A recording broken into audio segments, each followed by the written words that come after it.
Ice cream lovers, welcome to this session of Scoop School. Do want to thank our episode sponsor, Classic Mix. Good guys, Classic Mix. Anyway, isn't this ridiculous? Have you ever walked into a business when someone has been on their phone? We went to I'm not going to mention who it is, but we went to, let's say there's like a national chain of restaurants and they specialize in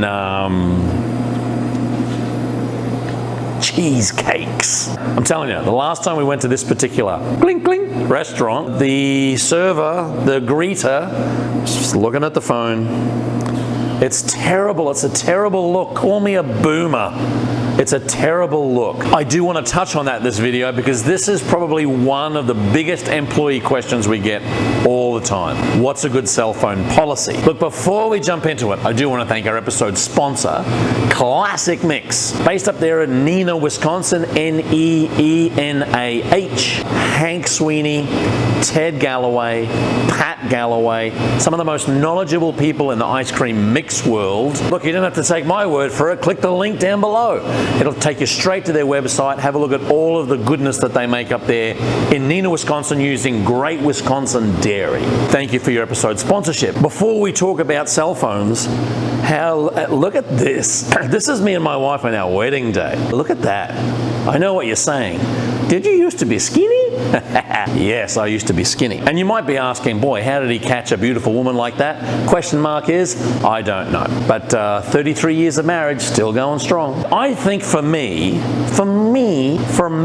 this is a very simple question. In your policy procedure manual, you should have a cell phone usage policy. If you've got frontline staff and they're kind of on the front line here, my opinion, they should not have access to their phone. It shouldn't be in their pocket, shouldn't be on the counter, shouldn't be charging near the register. I see this all the time. It should be in a locker in the back of the store, and they should be able to go and check it, I don't know, every hour. If they're on a break, if they're waiting for something, they need to get permission from the shift supervisor to go and check it. Now, you might be saying, boomer alert, that's an old man's policy.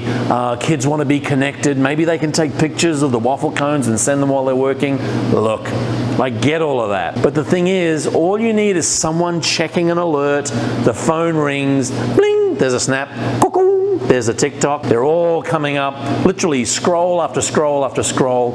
It's just not a good look. So for me, get a locker out the back. It's able to be locked or at least shut. They put their bag, they put their phone in there, and they don't get access to it until they can have a break or if they need to check it for whatever. So we had a lady come through class and she actually thought one of her boys that worked for her had irritable bowel syndrome because every 15 minutes he said, oh, I've got to go to the toilet. She realized he was grabbing his phone from the locker, going to the bathroom and texting or whatever. So she actually texted him and said in caps, get off the toilet and come back to work.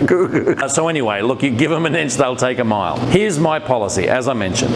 Have a locker, put the phone in the locker, you can get it. Honestly, if you've got an employee that cannot spend anything more than an hour away from his phone, his or her phone, then they're probably not a great employee to have. And hey, crucify me for saying that. But you want people that are attentive to customers, who are process driven, who are rolling waffle cones. They're kind of getting this process. Hey, can you do this for the next 30 minutes? Can you be on table duty for the next 30 minutes? If you can't have anyone that's focused enough to be away from the phone, away from the prompts, away from the alerts for 30 minutes to an hour, I think that's a problem. Your call. You may find that your state labor department has something to say about it. Now, obviously, if you've got a shift supervisor and you need to get a hold of that person, then typically that person can have their phone under certain circumstances. You can't say to all of the other crew that they can't have their phone, and Julie's snapping it up for all of her shift as the shift supervisor. There are expectations for supervisors, expectations for your frontline crew. That's my take on it, but I really am interested in your take on it. If you are in business, how do you deal with your phone policy? policy? Is it something that's kind of similar to what I described?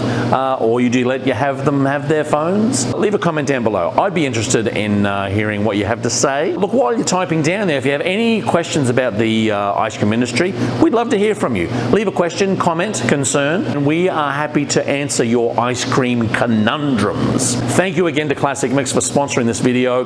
Keep on scooping. See you in the next one.